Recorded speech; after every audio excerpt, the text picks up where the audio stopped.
الحمدللہ رب العالمین والعاقبۃ للمتقین والصلاة والسلام علی سید الانبیاء والمرسلین۔ پہلے زمانے میں لوگوں کے اندر ایمان، تقوی، احتیاط، خودداری اور حلال کا لقمہ حاصل کرنے کا اتنا زبردست جذبہ تھا کہ بعض دفعہ انسان حیران رہ جاتا تھا۔ بہت سارے واقعات ہمیں ایسے ملتے ہیں کہ جن میں یہ ساری چیزیں جو ہیں وہ بڑی نمایاں ہو کر واضح ہوتی ہیں۔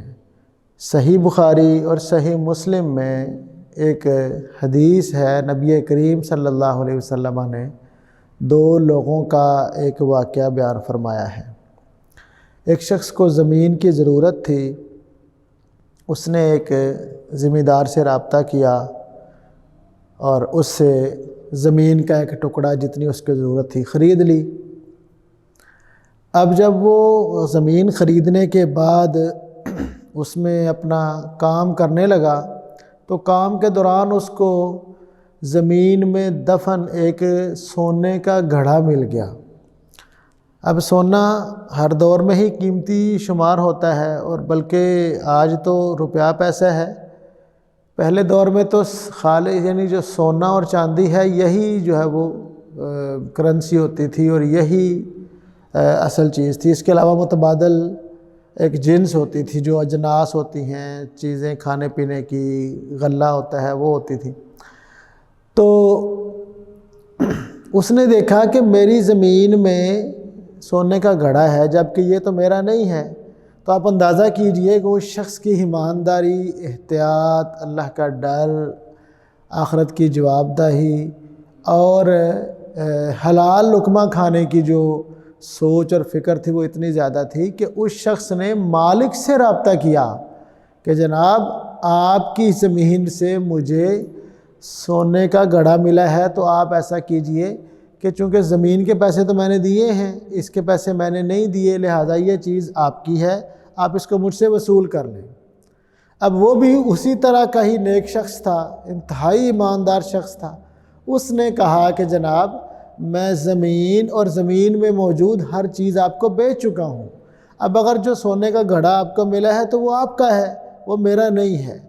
یعنی کتنے تعجب کی بات ہے کہ آج ہمارے ہاں ہر شخص دوسرے کی چیز کے اوپر نظر رکھ کر بیٹھنا چاہتا ہے اور اس کو حاصل کرنا چاہتا ہے، اس کے لیے اس کو کچھ بھی کرنا ہو وہ کرتا ہے، لیکن وہ ایک کہتا ہے یہ آپ کی ہے اور دوسرا کہتا ہے یہ آپ کی ہے، اور وہ دونوں کسی شکل ماننے کے لیے تیار نہیں ہیں۔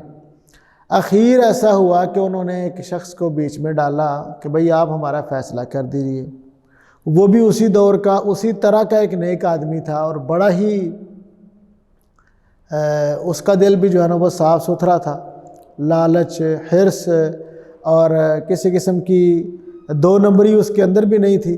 تو اس نے یہ کہا کہ ایسا کریں کہ آپ یہ بتائیں کہ آپ کی اولاد ہے، تو اتفاق سے ایک شخص کی جو ہے نا وہ بیٹی تھی اور ایک کا بیٹا تھا۔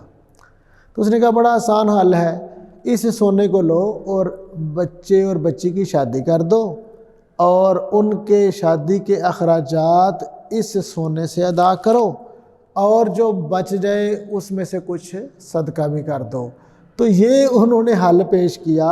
نبی کریم صلی اللہ علیہ وسلم نے ان دو لوگوں کا یہ واقعہ جو بیان کیا ہے، اس میں ہمارے لیے بہت بڑا سبق ہے کہ ہمیں بھی اپنے ایمان، تقوی، پرہیزگاری، احتیاط، خودداری اور حلال کمائی، اس پر بہت زیادہ توجہ دینی چاہیے تاکہ ہم بھی ایک مثال بن سکیں، ایک روشن مثال جو ہے وہ بعد والوں کے لیے قائم کر سکیں، اور اللہ کے ہاں بھی ہمارا مقام و مرتبہ محفوظ ہو جائے۔